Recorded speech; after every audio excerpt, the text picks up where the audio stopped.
Hello everybody, welcome to the Redmen TV. It's the Newsroom podcast and it's me today, it's Ben, hosting for the very first time. It's uncharted territory for myself. I'm joined today by our guest, Luke Moore from the Football Ramble Daily and also mainstream radio presenter as well. Luke, thanks very much for joining me. Thank you very much for having me. Trip out from down south. Yes, yeah. It came about, I suppose, in a relatively unorthodox way. I basically chatted you up in a bar at the end of the tour. It's the first time I've been chatted up in a bar ever. Ever? Really? Well, I mean, I'm honoured to be the first guy to do it. You told me that night that you haven't often been up to Liverpool much, you know. No, I haven't. This is my third ever visit. The first one was to interview Jamie Carragher. Okay. The second one was to do that show. Yeah. And the third time was this one. Okay. So they've all been football related. All football related stuff, but you've never been to Anfield. I haven't. Yet. No. So well, that's something so everyone's to just keep turn on off the bucket now, list. No, not at all. No. So obviously this is the part one on YouTube. You should be watching this on YouTube. We're going to talk about Liverpool because obviously you do the Ramble with the four of you and the other people that you do it with. But you know I suppose you never get an in-depth chance to talk about Liverpool for half an hour, 40 minutes. We can't really talk about anything for too long. No, because we have to bounce along to the next thing. Yeah. Exactly. So we're going to chat about Liverpool. The second part that will be out on the website is going to be all about Football Ramble Daily and the podcasting industry and the way the podcasting industry has changed the mainstream media industry and all of that. So head over to the website right now, theredmentv.com, for a free 30-day trial, and you can get that second part of this. It's going to be a really interesting hour or so here, Luke, I think. So let's just get into it then. I guess the best way to start this is in the short term, as in this season. Just tell me how impressed you've been by Liverpool. Everybody on this channel wants to hear that. Yeah. For Liverpool to have carried on through the end of last season, to have kept winning, to miss out on the league by a point. Okay, they picked up a European Cup, but to miss out, to get 97 points and miss out on the league. How impressed have you been with us being able to keep going and keep up the form that we have and carry it into this season as well, having suffered that setback? I'm disappointed they dropped 2 points. 2 points, yeah. So was I. Man United. Yeah, I've been very impressed. I think that it's an interesting situation because I think some people are, in terms of online and on Twitter and all the areas people can have their opinions heard now, that there has to be this kind of dichotomy about whether it's the fact that Liverpool are brilliant or whether the rest of the league aren't very good. And I think it can be both of those things. I think Liverpool have been absolutely fantastic. I mean, the numbers we're seeing them posting are unprecedented in top-flight football, as far as I know. Certainly since the inception of the Premier League, to use that arbitrary cut-off point. And I have been impressed because for them to go so close last season, and I know you made the point fairly that they won the European Cup as well, but that Liverpool have won European Cups, we know that. I mean, they've won 6 of them, and they have a rich history in that competition. But I think we all know that they want to win the Premier League. Yeah, they want to win the league title again, and so. And that's one we wanted. Yeah, of course. I'd imagine the fans would have probably preferred the league title last season if you could be in such a luxurious position where you could choose. So it's amazing they would pick themselves up and go again, because 97 points is a ridiculous tally. I mean, if you looked at, they've come along at the same time when Man City have won 100 and then 98, it's bad timing. I remember speaking to Jamie, as I said to you a second ago, when I spoke to Jamie Carragher and said that, you're disappointed that you never won a league title. He said, well, there's a period of time when we kind of did everything we could. I mean, we only lost 2 games one season and we still didn't win it. And I think they lost 4 or 5 games. Well, Man United, it was Ferguson's Man United. Yeah. There was always another team in the way, and that was the same issue last season. Did you, given how good City had been for so long, the 2 incredible seasons back to back, and again the psychology around it, did you expect Liverpool to be able to pick themselves up and go again, or were they always going to have to rely, not necessarily rely, but were they going to have to rely on City dropping off a little bit? Like, did you expect Liverpool to drop off and they needed City to drop off more? It's a good question. I think at the start of the season, I would have said that I thought Man City would have won the league again, because I think they're just machines. And you mentioned Alex Ferguson there. He does talk quite a lot in his first autobiography about how to defend the title is really tough. And of course, because you get that almost subconscious kind of relaxation in your players, where you go, well, they've won the league now, and they can talk all they like about defending it and how important it is. But once they've won it, it can be difficult to lift yourselves again. But I think, looking back on what happened with Liverpool, I think Klopp's done an amazing job of saying to them, I know you're disappointed now, but we can do this. And I think if they win it this year, which they obviously will, it'll be interesting to see how they react next season. But Man City have been worse this season. I mean, there's no question. There's no doubt about that. That doesn't mean that takes anything away from what Liverpool are achieving. It's just a simple fact that Man City are, I think, 7 or 8 points worse off at this point the season than they were last season. But regardless of that, it wouldn't make any difference. Even if Man City were posting the numbers they posted last season or the season before, they're still gonna have been nowhere near what Liverpool are doing now. Do you think that the perception of, because Man City, there's no doubt in Man City having a good season. In the context of the Premier League and sides who have won the Premier League in the past, what we've seen from Man City in 17-18 and 18-19 was a complete anomaly in terms of they set that ceiling and Liverpool came and joined them, and now they've continued that. But is there a perception that City are so much worse because they're now just having what we'd probably consider to be a normal season from a title contender 10 years ago, but because of the standards that they set themselves, they're almost victims of their own success? I think it's another question. I think if you look at Guardiola specifically, the way he sort of imparts information onto his players and what he expects from his squad and how he expects them to play, it's probably not a environment that's conducive to long-term success. I mean, if you look at what he achieved at Barcelona between 8 and 12, it's only 4 years. Yeah. The days of managers at that level staying at the same place for a long, long time, I think, are probably behind us. So it might just be a case that Guardiola's run out of road. But I could actually flip it. If someone said, if people say that, if Man City were better, would this be different? Well, it's hard to see how Liverpool improve, apart from those 2 points they've lost. They literally can't improve any more than that. But you could probably make the argument that if they had someone pushing them shoulder to shoulder every week, would that make Liverpool even better? Would they win games by even more goals? Would they know what was at stake to a larger extent to make them even better? So if you want to have those hypothetical arguments, I think they go both ways anyway. I think what is the reality is that Liverpool are, probably in terms of a single season sort of set of parameters, a single season sample size, they're the best Premier League team that we've ever seen. And I think that will probably continue to be the case into May. Yeah, so in terms of the foundations that Jurgen Klopp set in, obviously a lot of young kids played against Shrewsbury last night and they obviously won that game, and there's a few really promising talents coming through, but you can tell with the average age of the squad, what I think City's problem is personally is that I think they've reached or are reaching the end of a cycle in terms of Vincent Kompany left, David Silva's going at the end of the season, Sergio Aguero is world class, but he's not going to stay at this level for another 5-6 years. They're for me, they're desperate to win the Champions League because they've not won it yet, but Liverpool's squad is just a couple of years behind them in terms of average age, and I think that in terms of the foundations for going forward, I personally think that Liverpool are better set up for what could be a spell of domination, over 4 or 5 years. I don't know whether you agree with that. Well, I would, because I think it's only Gini Wijnaldum that hasn't got a long-term contract. So he's got 18 months left, and they'll probably even that is so everyone else is settled. You've got players who are at the peak of their powers. You've got a good combination. There's a good combination of experience and youth. All the basics and the fundamentals are good.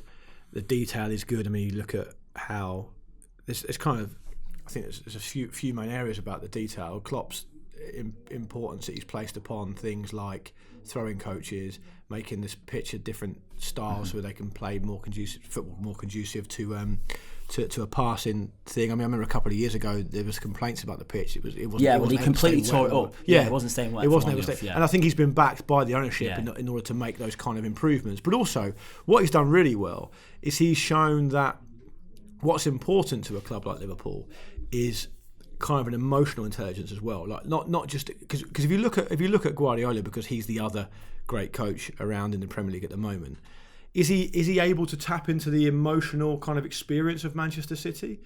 I don't know if there is one at Manchester he City. might not be able to. Yeah. He might not be able. It might not be available to him. But even if there was, would he be as adept at doing that? I would argue no, he wouldn't be able to, because I think that he's a different type of character to Klopp, who came in very aware of Liverpool's history, very aware of what's important to the people of Liverpool and the club itself, and has been able to tap into that. He slots in there for me as an outsider looking in. You know, you see these great banners of all these great Liverpool coaches down the years and managers.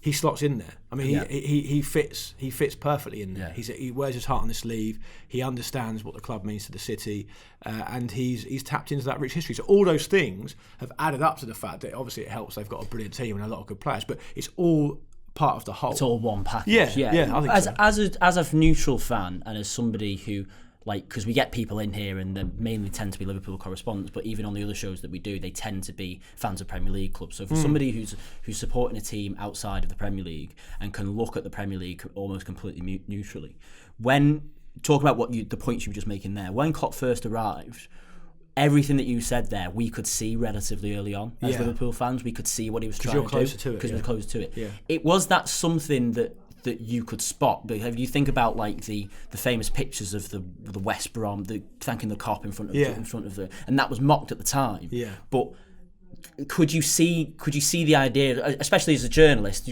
could you see the idea behind that from him, or were you a bit confused by that? And now do you see the value that things like that had on where we are now? Because there's comparisons drawn, for example, between those pictures and after the Barcelona game in May, where they're all lined up in front of the cop again, and it's like, this is the journey. My question is, you know, when Klopp first arrived, could you see the emotional the emotional side to it, or did you think he was a bit of a circus, or whatever? Well, I think there was definitely a movement of football fans who thought that he was a bit affected and a bit of a showman, and he was doing certain things for the cameras that he wouldn't have done naturally. But I think there's a few responses, and I was probably at least aware of that, if not a part of that at the time. But I think there's a few responses to that. One is that every coach, really, I mean, if you look at the way Jose Mourinho carries himself, he's a completely different character. But I mean, he certainly does things that would distract or will serve a further purpose for his team. I wouldn't be, well, I'm fairly certain that a lot of coaches at the top level will say to their players, this is what we're going to be doing. Don't worry about what I'm doing out there. That's my thing. You just worry about your thing. And the second response is that, for me at least, football is entertainment. So and I think Klopp understands that. I think he understands that he has to play his part in making this an entertainment spectacle, and he has to give his players a bit of breathing room by making himself a bigger personality. And I think a lot of the top coaches, if not all of the top coaches, do that. I mean, I can't think of a successful coach, trophy-winning coach in 2020 who doesn't understand that as part of the job. And I think we probably feel a little bit uncomfortable about it as in Britain, because there's a lot of people in Britain are quite reserved and don't like to express themselves. Whereas if you transpose it across to the US, I mean, you said earlier you're a fan of NFL, I've got quite a lot of family in the US. What they do very well is they understand that everything's an extension of the entertainment industry, right? So as long as you get that, you can kind of feel your way through it that way, whether it be politics, sport, or whatever. It's all kind of seen as entertainment. Yeah. And I think we're probably a bit earnest and a bit worthy about football here. Because we're set in our ways in a way, aren't we? Yeah, I think so. And I think when Klopp comes in, I mean, I was aware of Klopp back when he was at Dortmund, and I'd seen Dortmund play, and I kind of knew that's what he was like anyway.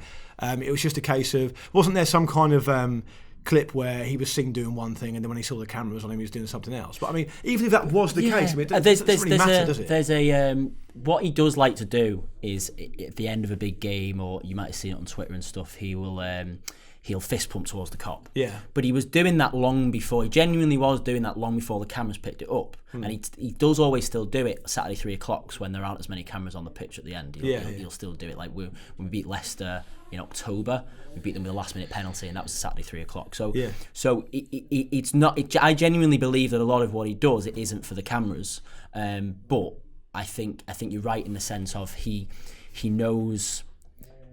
I think there's situations where he does know that cameras are there, and it particularly in situations last season. So And I think Mourinho does this very well as well. He will say and do things if the team have underperformed to get people talking about him and what he's doing and what he's saying instead. Yeah. The wind excuse was the one after Everton, I think, in March that would have been, and that was the last. I mean, that was the start of this incredible run for us. That was we've only dropped 2 points since that game. But the way he said that, that's all anybody was talking about. Liverpool should have won that game. They had chances to win that game, but all anybody was talking about was Jurgen Klopp and the wind. And Mourinho did this brilliantly for years, particularly in the second stint at Chelsea, I thought, where he was, the things he says, he chose things very well, chose words and phrases very well. I think when you speak to ex players and you talk about, because the reason I say ex players is because they're a lot more open with how things are and how things were, and you talk about the managers they played under, it appears to me that the man management side of it is really important, and probably more important than the tactical side. They're both important, but if you can find a manager or a human being managing your team who can look after the man management and is good enough at the tactics, it's like a potent combination, right? Sometimes you'll have people who are brilliantly technically good, like when Glenn Hoddle managed England, but as a man manager he was a disaster because he was just a certain type of character. And then sometimes you'll have the opposite, the Harry Redknapp type, where he'll G you up and he'll put his arm around you and he'll make you feel great, but maybe tactically at the very top level he's not got it. With Jurgen Klopp, you see what you're seeing. I think I'm certain what you're seeing is evidence of both of those things, and he's adept at both of them. And were you always sure that he could be, like, tactically, as in, we saw what we saw at Dortmund and the exciting football that he played there, and they reached a European Cup final. I think they won a couple of German leagues back to back. But when he arrived at Liverpool, he basically tried to replicate that completely with the gegenpressing and the exciting free-flowing football. And Liverpool have definitely changed their approach over the last couple of seasons. He's evolved again, I think. Within 18 months of Klopp being at Liverpool and the amount of crazy games that you will have seen, 3-3s, 4-4s, and all of that, were you ever sure? Was there enough there for you to think that he would be able to fix things up defensively? Because the old cliche saying goes that defenses win championships. So, and he said that himself. Again, 18 months into his tenure, when Liverpool were winning all sorts of mad games, but we were always conceding goals, and we were never, even if we were winning games comfortably, it was always 4-1, 5-2, things like that. Were you seeing anything, or were you seeing enough to suggest that he would be able to get that right later down the line? I wouldn't describe myself as a tactical expert. It's not an area of the game that I'm particularly educated in. But what I would add, what I was thinking when you were asking that question, is just that clearly they've signed the best defender in the world and arguably the best goalkeeper in the world, and that's going to solve a lot of your problems. Because what people forget, I think, when they watch football and they cover football, is that, particularly if you're a club-focused kind of channel like you guys are, that the other teams have got good players as well, right? And the other teams are going to score goals. Really. I mean, you look at Mourinho. They're still Premier League sides. Yeah, Mourinho's Chelsea in 05, what are they? Can see 15 goals. That's the record or something. Liverpool are going to do something a bit higher than that, but they're going to do well. They're still going to concede goals because other teams have got good players. So how that relates to what Klopp's doing, I feel a bit like he's always been a good manager, of course, but he's evolved again to get over that hump, because it wasn't that long ago where he had a reputation as being the guy who lost finals. I mean, I was at the Bayern Munich Dortmund Champions League final in 13 at Wembley, and he just felt like Dortmund are a really great side to watch. They're really attractive. I can see why people like them. But Bayern Munich are a machine. They're almost certainly going to win. And what he's been able to do is kind of shake that off. This kind of, I've lost 4 or 5 finals in a row, and now he's been able to do it. How's he been able to do it? Well, he's been supported by the ownership. He's been able to go out and buy players for decent money. Van Dijk was expensive, but he's the best defender in the world. That's going to be expensive. He's gone and got one of the world's best keepers, and that's helped him a lot. He's also been able to identify talent when it's there as well. Like Alexander-Arnold on one side and Andrew Robertson gone and found him and bought him on another side. There was a lot to suggest that Andy Robertson was a good fullback when he was at Hull, but never this level. I don't think so. No. Even we, I think, as fans, when he was signed, I was on holiday at the time, and we were desperate for a left back. We were absolutely desperate for a left back. We had Alberto Moreno, and it wasn't working out. He'd flapped it at the Europa League final the year before we signed Andy Robertson. We tried to give him another season, and Moreno just wasn't going anywhere. So we were desperate for left back, and we were being linked with all sorts of names all over Europe. And then to see Andy Robertson for $8 million from Hull, but Liverpool, other than Loris Karius, who was cost £4 million, and I think there's still a little bit of a question mark over Naby Keita. The remarkable thing for me has been Liverpool since Jurgen Klopp arrived. Liverpool's recruitment policy and Liverpool's recruitment strategy has been spot on every single time. And they're going into an environment probably where there's such high achievers all around them, and every detail's taken care of. And that's the thing. Another measure of a manager isn't just the trophies he wins and how he conducts himself, but it's also how he improves players as well. I think Klopp's been able to rinse a lot more value than anyone could have reasonably expected out of pretty much every player he's had at Liverpool. I mean, everyone knew Salah was a talent, but Salah had issues with his mentality, Chelsea, and he had problems. I spoke to a player who claims to have been sat next to Salah when Jose Mourinho would make him cry at half time at Chelsea. I've heard problems that Salah had working under a manager that didn't suit him. Yeah. Of course, he goes to work under Klopp, and it's like a marriage made in heaven, and all of a sudden he's untapping all this potential. And it's the same with some of the other players as well. I mean, Firmino, good player. Where did he come from? Hoffenheim. Did well in the Bundesliga. From memory, I don't think he scored hatfuls of goals.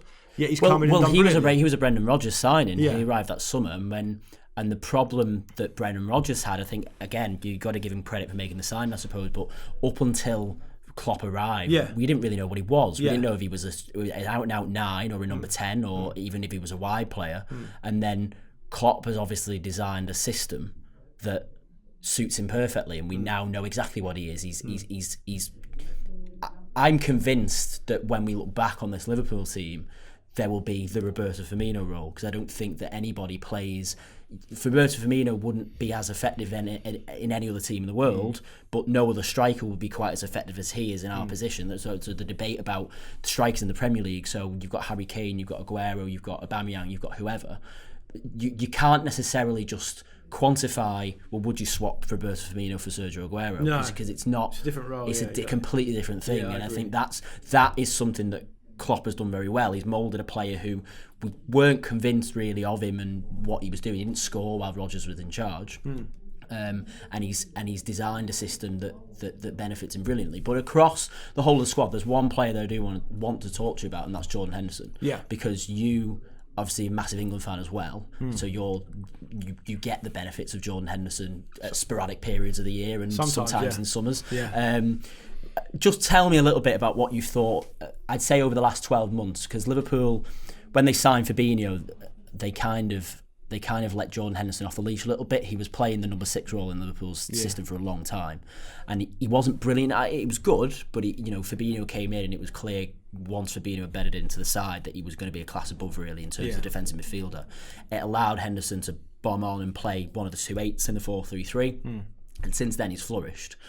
Just tell me a little bit about what you've made of his developments over the last 12 months, and not only on the pitch, but in terms of what you want out of a captain, in terms of the desire to win trophies for a club that he's clearly got a big love for now. He's been here nearly 10 years. I think it's an interesting story because also interestingly, because I'm old, I'm used to having that. You called it a number 6, but I always called it a number 4. See, I've had this debate before. And I think it might come from Europe, maybe. I think in Europe maybe they call it a 6, and now everyone's taken it as a 6. But for me, it's always a 4. So I was a bit confused for like half of that question. But I think I said this on Football Ramble Daily a few weeks ago. Actually, is that there was a debate around Jordan Henderson about when he moved from Sunderland to Liverpool. I don't know if you remember. You probably do. Sir Alex Ferguson came out and said that. It was leaked somehow that Sir Alex Ferguson didn't like him because of the way he moved and the way he ran, and his gait was a bit odd, and he was worried about injuries and all the rest of it. And because of the type of player he has been over the years, in England I think we're particularly bad at recognising those type of players and what they bring. So we're very good at pigeonholing a Steven Gerrard. Everyone can see what Steven Gerrard does. He'll grab a game by the scruff of the neck. He can beat a man. He's got an engine on him. He's got 2 good feet. He scores goals. He can do everything. Everyone can see that, right? Okay. I think we're particularly bad because we don't have a very good tactical education in this country as football fans compared to somewhere like Italy, that we can't really see what a Jordan Henderson has done, and I'm not talking about more recent Henderson because he's been a lot more in the public eye recently because he's adding the goals and assists to his game, but also because he's a captain of a brilliant team who win trophies all the time. So every time you see a picture of Liverpool lifting a trophy, I mean, he's pretty much holding it. So anyway, the point I'm just trying to make is that while everyone's been having this debate about what he does, he's just gone on and done it. And what I said on Football Ramble Daily is he's not really spent much time worrying about the coverage. He's just got on with it, and I think he is such an asset. He's an incredible asset for Liverpool. He will go on to be a huge asset for England this summer, I'm sure.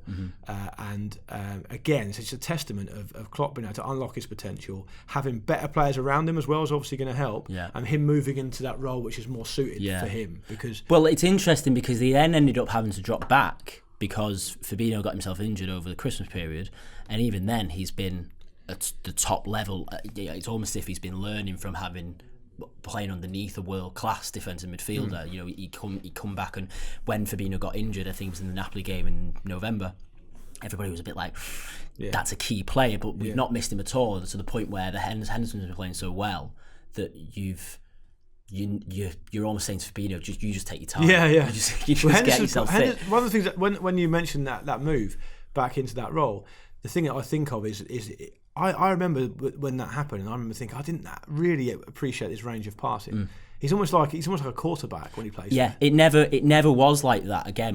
Before Fabinho arrived, what you associated with Jordan Henderson was his energy and his closing down and his tackling mainly. But I don't know whether that little bit of more creative freedom. Again, I'm not as like you. I'm not as tactic, astute as some people. But I don't know whether having a bit more of a freedom to do a bit more of an attacking role has not only improved his actual ability, but also encouraged in terms of just his belief that he can do those kind of things from a deeper role as well. Yeah, I think so. And I think also I think with Liverpool, when they lose the ball, they're just relentless. Like, it's absolutely insatiable how quick they hunt in packs, they close down. The other team doesn't really get time to think, really. And he's very much a part of that, and he's kind of orchestrating, doing his thing, but also he's got players around him who are swarming on players, and they get the ball back so quickly that obviously helps him as well. Okay, let's move on a little bit then, because we talked very briefly at the top of the show about why Liverpool are where they are right now in terms of being so far ahead. There's a 22-point gap at the top of the Premier League, which is ridiculous. I don't think anybody's had a bigger lead at any point in any Premier League season.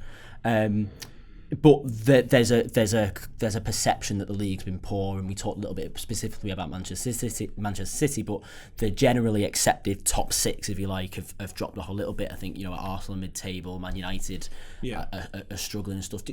Do you buy into the fact that it's a weaker league because those teams aren't doing so well, or do you actually look at it and say, oh, actually, you've got the likes of Burnley who can suddenly turn on a win. Leicester are flying, Sheffield United. You've got to give these teams credit. Is it again, in your opinion, is there a perception that it's weaker because the top six sides aren't doing so well, or is it a stronger league because anybody can beat anybody? I think it depends on your parameters and what you're looking for. I don't really know how you judge what's a weak league and what isn't, because there's a few ways you could try. If you look at where the best players in the world are, and England have got their fair share of those, I'd say, in the Premier League. And then you could think about the state that the respective clubs are in. And if you take the top six teams, and obviously you move Liverpool to one side because we know how good they are. You've already mentioned yourself, you think Man City are coming towards the end of a cycle. It is clear that Spurs, Man United, Arsenal, and Chelsea have all got quite identifiably big weaknesses, big problems. I mean, you got Spurs have just changed their manager. They came to the end of a cycle unquestionably. Man United are in an absolute state with a manager way out of his depth. Chelsea have got a rookie manager, and they've just come off the back of a transfer ban. And Arsenal are in a huge transition in a post sort of Wenger world. It goes back to what I said at the top of it. Those things are all true. There's no way any of those clubs we've just listed there are in a vintage period of what they've been capable of. I mean, Spurs across a calendar year, not very long ago, were probably the best team in the Premier League. I mean, they didn't win a title, but for a calendar year, they were great. Yeah, and that's the sort of thing Spurs fans would say, right? But you understand what I mean. It's a tangible thing you can look at, because you can go across that calendar year, they got this amount of points, and that was more than anyone else. So, and of course, Chelsea, Arsenal, Man United have all won Premier League titles. But nevertheless, as I said at the top of this, I think it's hard to make an argument that any of those teams at their best could deal with what Liverpool are doing now, just on a purely statistical level. I also think, something that's a bit underplayed as well is the fact that Liverpool have got Man United, Man City, Everton, and arguably Chelsea in recent years as derby games to play.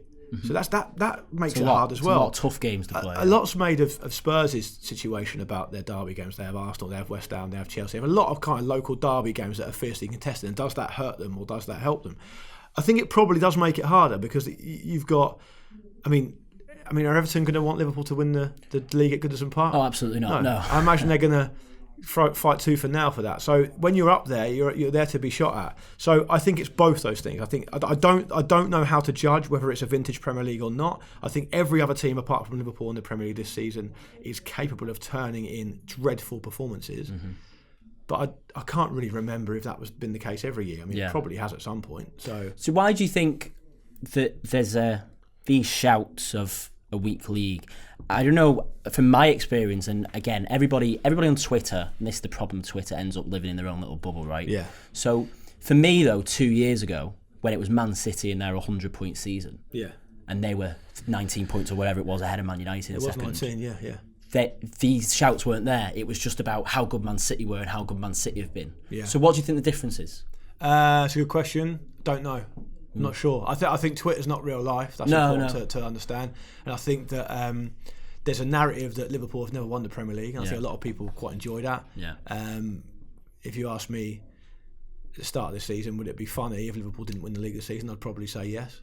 Right. Sorry about that. But I can acknowledge what they've achieved. Definitely. Do I think it's funny that Man United are in a terrible state? I think it's quite funny. That's a more popular thing. Yeah, exactly. I should have led with that. I should have started with that. But because I think of football as entertainment and as something that's interesting to me, I don't see it as life and death. I just don't. So for me, it's probably because people like the fact that Liverpool have never won the league before.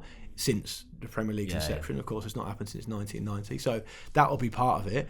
And Man City have won it more recently, haven't they? And I think it's fair to say they did get quite a lot of stick when they were taken over and brought those players in. I think when there was talk that Robinho didn't know he was signing for Man City, I think they got quite a lot of stick then. So if there's something there to be tacked onto, or a narrative that people can tap into to take the piss, they will. Yeah. And in Liverpool's case, it's probably this. That's probably why.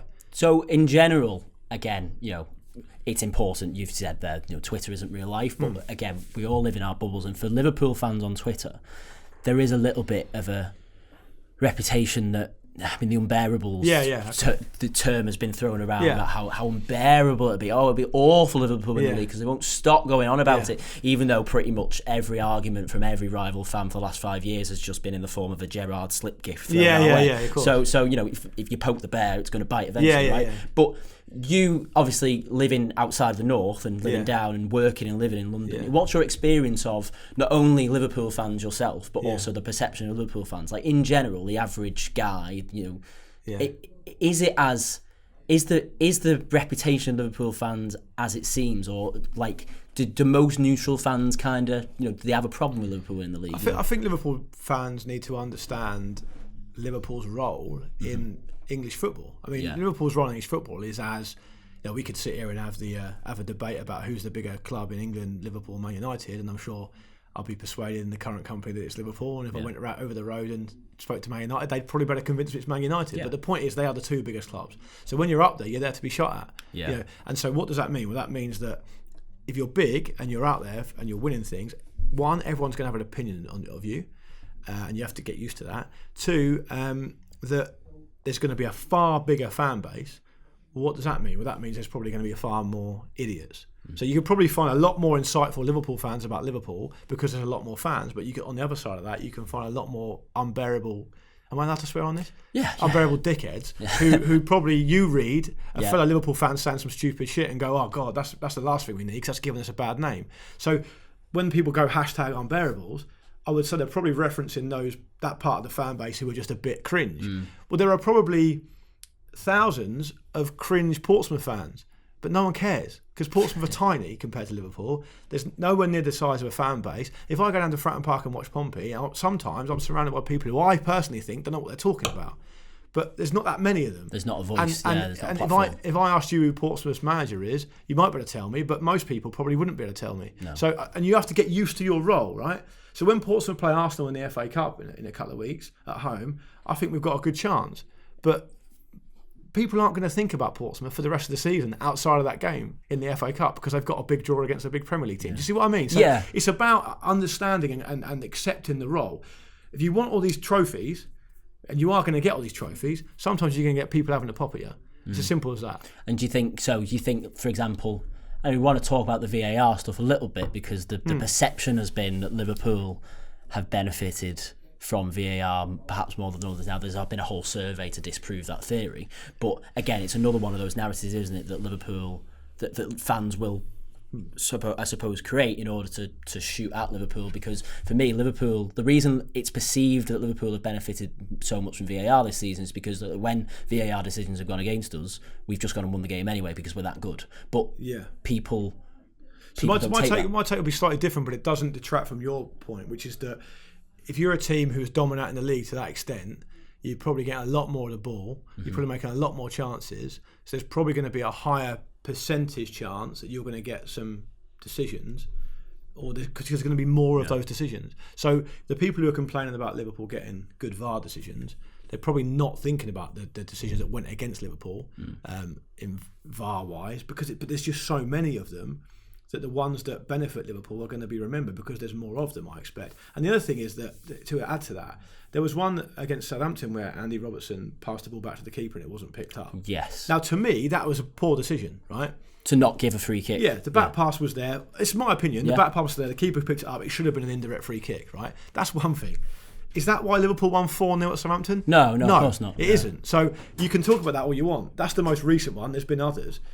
That's not the reason Liverpool are 22 points clear at the top of the Premier League. Yeah. It's not. It is a pure coincidence that we have the first season of VAR and Liverpool are going to win the Premier League. There's nothing more to it than that. But as we've seen for the internet, listen, if there's a conspiracy theory, people will find it, and not just about football. No, about anything.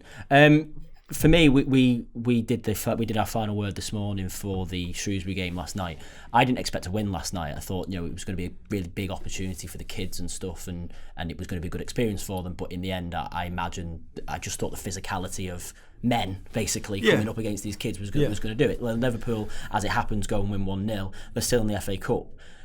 For me, there's a massive opportunity now for Liverpool to go and win the treble, given the situation that they find themselves in the league. That it's potentially going to be wrapped up by the end of March, and then you've got two trophies, two cup competitions to focus on. Do you think this Liverpool side can win the treble? Yeah, if they want to. I think they can. Do you think they will? I think they beat Atletico in the Champions League. The Atletico got problems. It's not a vintage Atletico team. They've got a lot of injuries as well. And you have to get a bit of luck along the way and all the rest of it. But what Liverpool are great at, and it comes back to what I said about Klopp earlier, tapping into that history, tapping into that tradition. I mean, there's no bigger tradition for Liverpool than in European competition, so they've got every chance of that. And other teams that you would fancy I don't think are vintage versions of themselves anyway. So you've got a big chance in that. I think they've got a big chance in that. They've got a big chance in the FA Cup if... How do you think from here? And obviously the game was last night, and the whole debate about Klopp's decision to rest the players and all that kind of took place last week. But do you think going forward now, the Chelsea game, the problem that Klopp's got is that the Chelsea game we're drawn away. The fifth round's going to be midweek. They're all midweek fixtures. They're scheduled to be midweek. I was going to come on to the Chelsea game next, purely because a question I haven't seen answered yet, and possibly I watched the Newcastle game last night, and I haven't caught up on the entirety of the Liverpool game from last night. Obviously, I know they won and I saw the own goal. But why didn't Klopp play some players from the first team that need game time? I think for me, he could have done. For me, it was clearly a protest what he did last night, because he was promised by the Premier League. He was asked by the Premier League not to organise any other games and promised he wouldn't have a game. And then the FA gave him that, and he was saying that's enough. For me, you've got two massive institutions that. Are trying to run competitions and are just not talking to each other. Yeah, that's true. I don't know how things are run in Germany, but I think he gets very, very frustrated by that, and I think he gets frustrated by the fact that, I mean, he's really been a big advocate for this winter break that's come in, because he's seen the effect that it has on German football and on foreign football, and actually I think that in 5-10 years, because obviously one of the reasons for bringing in this winter break is that it's supposed to be able to help the national team, you know, in the summers when they go out to the tournament. For me, I think in 5-10 years, we as English football fans will have a real appreciation for a winter break as well, and I think it will slowly but surely become a vital part of our season. We just haven't seen the benefits properly of it yet.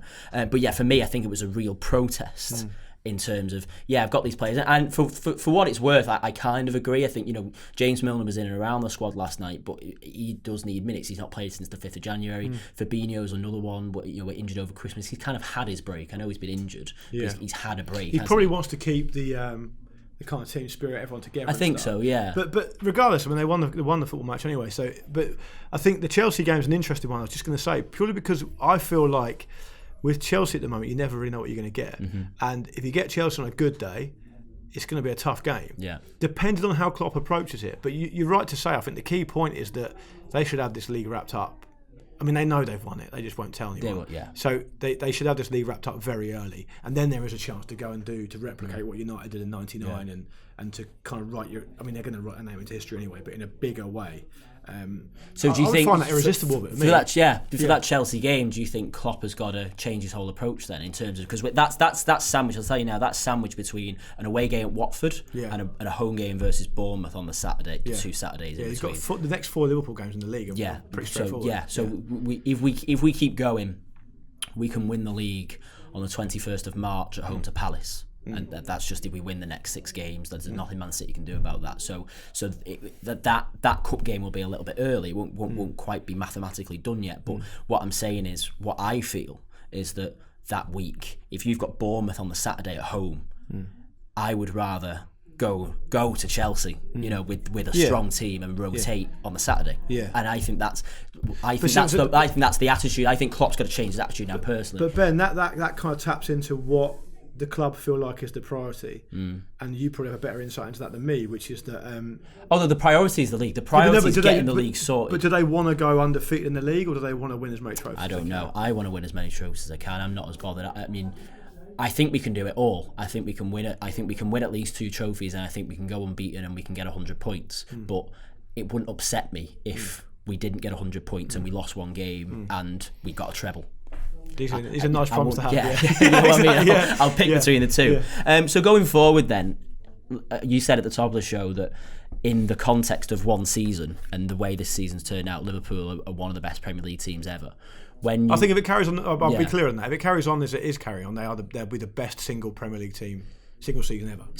Yeah, so in the context of a wider picture, what the Liverpool have to do, maybe this season, maybe in the next couple of seasons, to really, you know, when you think about the classic Arsenal sides of the early 2000s, Mourinho's first stint at Chelsea, like, are they already in that conversation, or do they have to do a little bit more? I mean, they have to win the thing, which they will, but like, do they have to, if they go and defend a European Cup as well, and maybe pick up an FA Cup, maybe win it again next season, like, does that bring them into that conversation of era teams? Well, I don't think Mourinho's Chelsea wasn't a dynasty, was it? It was 3 seasons. When I look back on, I mean, that was when I was growing up. When I look back on, I look back fondly in a way on Mourinho's Chelsea. But it might have had a lasting legacy about how it affected the Premier League on the whole. But I don't think you could argue that Mourinho at Chelsea was a dynasty in and of itself. I mean, I understand why you bring it up, because they were amazing and the way they played and all the rest of it. So I think it's not going to make it very popular to say this.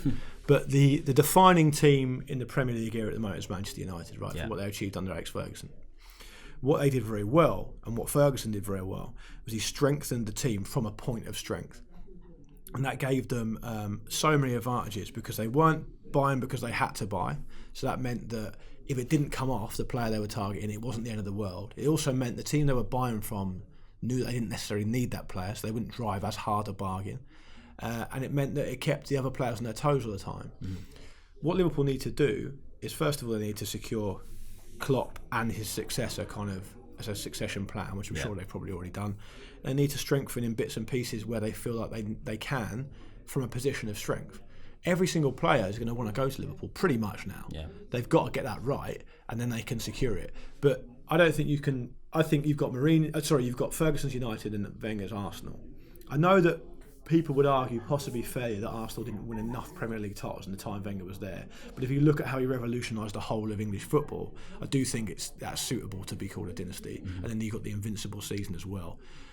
So for them, it's interesting for me because I don't even know if it's possible to do that now. I just don't know if the game's moved on to such an extent, as I said earlier, that maybe the days of having managers for a long time are kind of. Well, do you have to change your definition of dynasty then? Yeah, because if Klopp stays for. This will be 5 years this year. So if Klopp stays until 2024, that's 9 years. Yeah, that's when his contract runs out now. He's just signed a new contract. So that's a long suddenly time. Then that is a long time. And I think if you look at obviously back in the day when Liverpool brought through Paisley to graduate behind Shankly, and they kept the kind of consistency through. Perhaps, I mean, a lot was made, wasn't it, of Gerrard's contract when it finishes at Rangers? Could he come back in and be under Klopp for a while? We saw in Germany, Jogi Löw was the assistant, that came through as the manager, went to win the World Cup. I think it's interesting to me because now football's kind of realising again that consistency probably is quite important, and the most successful teams, even if they don't have a coach there for a long time, to give themselves the best chance of sustained success, it has to be a succession plan.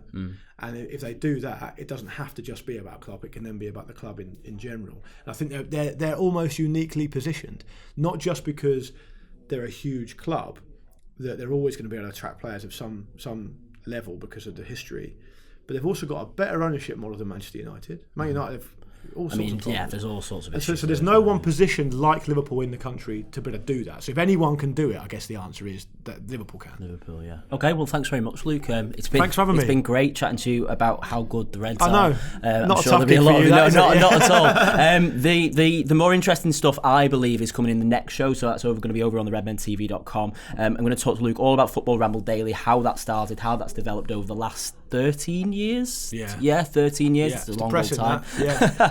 And also a little bit about how that's affected the mainstream radio industry as well, and how our industry, if you like, has grown over the years as well. So go over and check that out on the website. Luke, thanks very much for joining me for part 1. We'll see you over there for part 2.